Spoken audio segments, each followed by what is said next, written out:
Hello everyone, welcome in our channel. Now let's start. आज हम chapter 4 देखेंगे algebra का, application of matrices to system of linear equation. तो देखिए, consider non homogeneous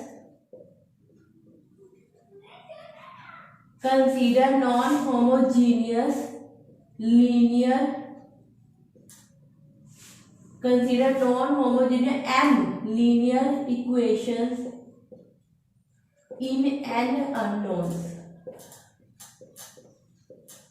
हम consider कर रहे हैं m linear equation in n unknowns। unknown means variable. तो देखिए, a11 x1 a12 x2 goes up to a1n xn equals to b, a21 x1 a22 x2 a2n xn equals to b2, am1 x1 m2 x2 goes up to mn xn equals to bn। ठीक है, तो हमने ये consider कर लिया system of non homogeneous system of linear equation. ठीक है, तो अब हम जो ये गिवन सिस्टम है इसको कैसे लिख सकते हैं? Given system can be written as this one. इस फॉर्म में लिख सकते हैं हम। ए क्या है हमारा? कोफिशिएंट मैट्रिक्स,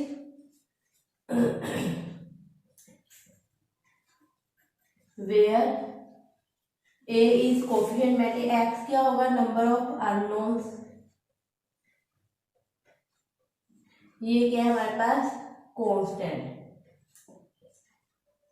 मतलब कांस्टेंट मैट्रिक्स मिलेगी इससे। ठीक है, तो अब हम इसको इस फॉर्म में लिख लेते हैं, ए एक्स इक्वल्स टू बी की फॉर्म में। ठीक है, तो हम देखते हैं।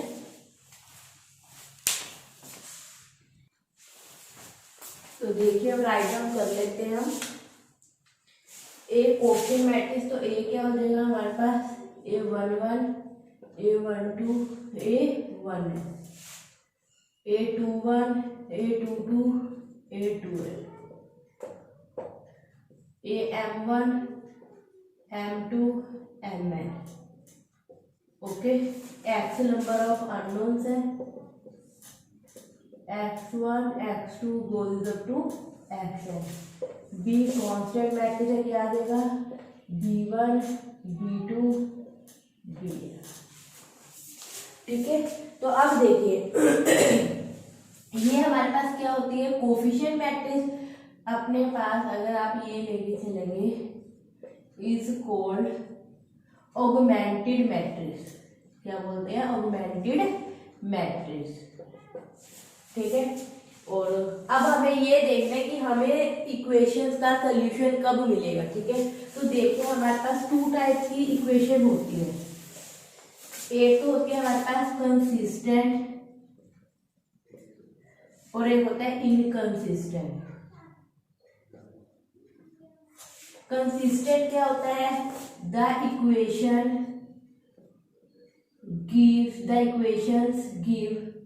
gives at least one solution। Consistent equation कौन सी होती है? The equation gives at least one solution, जो at least one solution तो देंगी ही देंगी। इसके अंदर दो पॉसिबिलिटी होती है, यूनिक सोल्यूशन या फिर इनफाइनाइट मैनी सोल्यूशन। ठीक है, इनकंसिस्टेंट कौन सी इक्वेशन होती है? The equations gives no solution, जिनसे हमें कोई भी सोल्यूशन नहीं मिलता। ठीक है, ये इसके अंदर पैरेलल लाइंस वाला केस आता है। Parallel lines never give any solution. इसमें कौन सा आता है? यूनिक में इंटरसेक्टिंग लाइंस और इनफाइनाइट में कॉन्फिडेंट लाइन। ठीक है, बट यहाँ मैट्रिक्स की फॉर्म में आपको कब कौन सा सोल्यूशन मिलेगा ये देखिए। When rank of matrix equals to rank of augmented matrix equals to order of matrix, तब तो हमें मिलेगा unique solution. Rank of matrix equals to rank of augmented matrix equals to n, N क्या है हमारा order of matrix, then we get unique solution. ठीक है, और व्हेन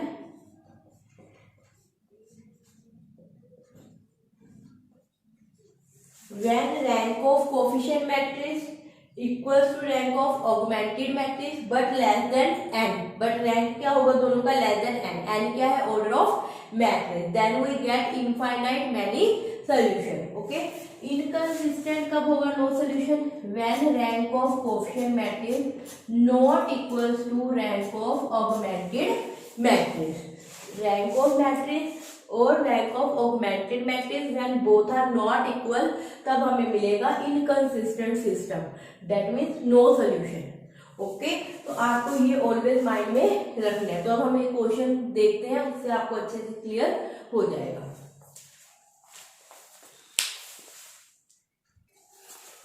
नाउ नेक्स्ट प्रॉब्लम देखते हैं। हमारे पास एक गिवन दे रखा है सिस्टम ऑफ इक्वेशन, तो हमें सोल्यूशन फाइंड करना है। सबसे पहले हम क्या करेंगे, the given system of equation written in the form of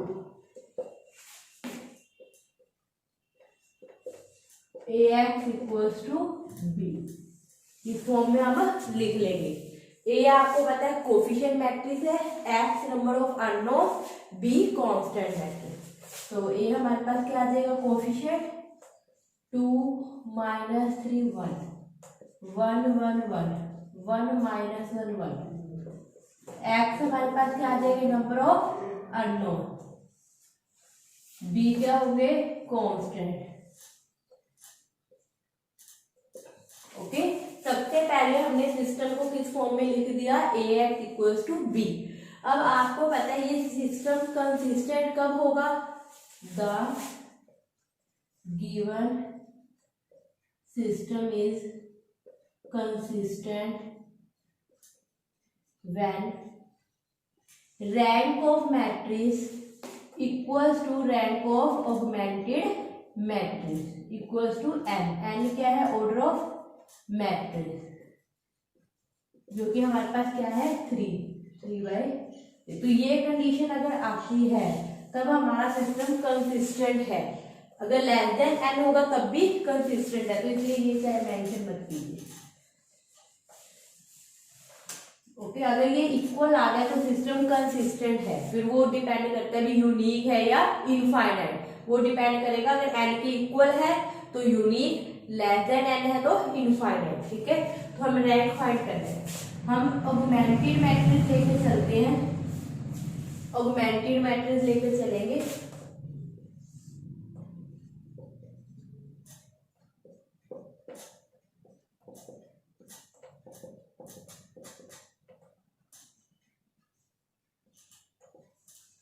इसे हम बोलते हैं ऑगमेंटेड मैट्रिक्स। अब हम इसको इक्वलेंट फॉर्म में चेंज करेंगे। हमें क्या करना है, ऑगमेंटेड मैट्रिक्स का रैंक फाइंड करना है, और इसी से हम एक rank of coefficient matrix find कर लेंगे। तो अब हम इसे इक्वलेंट फॉर्म में चेंज करते हैं। तो इक्वलेंट फॉर्म में चेंज कैसे करेंगे, सबसे पहले तो हमारे पास यहाँ क्या होगा 1, तो क्या कीजिए R1 tense to R1 minus R2।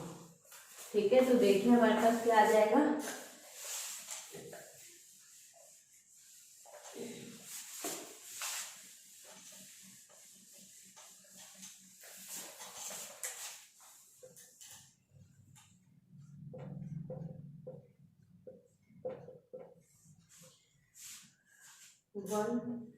-3 - 1 -4 1 - 1 0 9 - 6 3 1 1 1। Operation आपको केयरफुली लगाने हैं। ठीक है, नाउ अब हमें यहाँ भी 0 बनाना है और यहाँ भी 0, तो ऑपरेशन अप्लाई कीजिए। R2 tends to R2 minus R1, R3 tends to R3 minus R1। First row as it is 0 1 5 -1 + 4 3 1 2 - 3 -1। Okay, now अब हमारे पास यहाँ क्या है 5, तो चाहे तो यहाँ पे हम क्या बना लेते हैं 1। ठीक है, तो 1 बनाने के लिए हम क्या करेंगे, यहाँ पे 5 से डिवाइड कर दीजिए।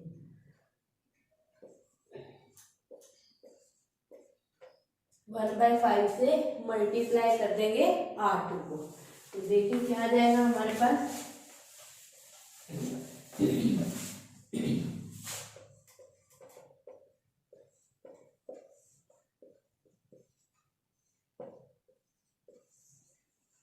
0 1 1/5 3/5।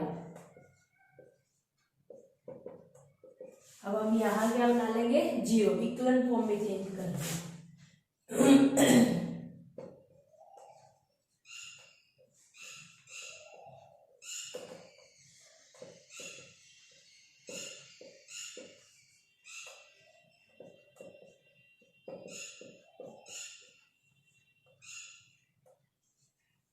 1 - 3/5 2/5